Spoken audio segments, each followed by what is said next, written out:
For the last few weeks, we have watched with dismay as Russia invaded Ukraine and has proceeded to violate every law and convention of war in its effort to take over that country, and which looks like being ultimately successful.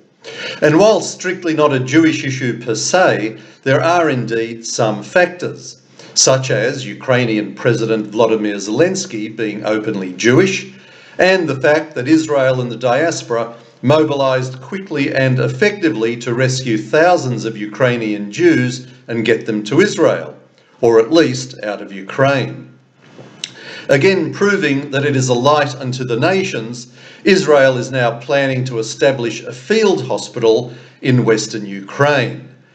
But I am deeply troubled by the reaction of the West, most notably how its leaders, the United States and Europe, have unashamedly surrendered all defence of Western values and have essentially abandoned the Ukrainians to fend for themselves.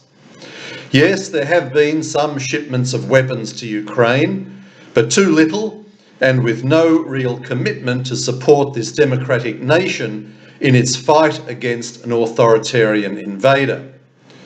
And the most significant abandonment comes from America, where President Joe Biden has been perfectly happy to sit back and watch from the sidelines.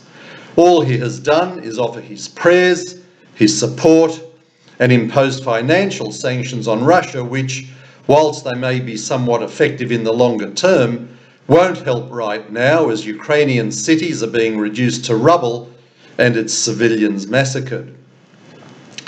The real issue here is that the woke West is no longer prepared to defend its values, and in fact doesn't even know what they are anymore and why they are worth defending.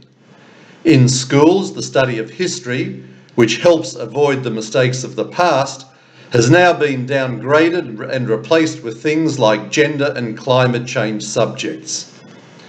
The woke generation is oblivious to the fact that all the freedoms and lifestyle privileges that they take for granted were only achieved after centuries of struggles, suffering and wars. The reason they must be valued and defended is because they can so easily be lost. From a Jewish perspective, we have heard how Ukraine has had a long history of anti-Semitism, sympathising with Nazi Germany during the war, and even taking delight in committing atrocities of its own against the Jews during the Holocaust. Then we hear how Ukraine has never voted in support of Israel at the United Nations, abstaining at times and voting directly against Israel at other times. See, people say, the karma bus has come and the Ukrainians somehow deserve what's coming to them. Well, those arguments don't wash with me. This war has nothing to do with Ukraine and everything to do with a maniacal dictator hell-bent on bombing a neighbouring country out of existence to gain control of its territory. The Ukrainians are begging the West for tangible support against this tyranny, but our leaders have proven spineless. The United States and NATO says it is fearful of an escalation, but doesn't realise that doing nothing now will simply result in more casualties later. I don't know at this point if World War III has indeed begun, but it is not hard to see Russia, China and Iran being crazy enough to unite against the West. But I do know that the West should be utterly ashamed of itself, and none of this would have happened under a Trump presidency. If there is one positive to come out of all this, it is that Israel can now see exactly where the world stands. Remember Barack Obama's infamous line that America will always have Israel's back. Well, who believes that now?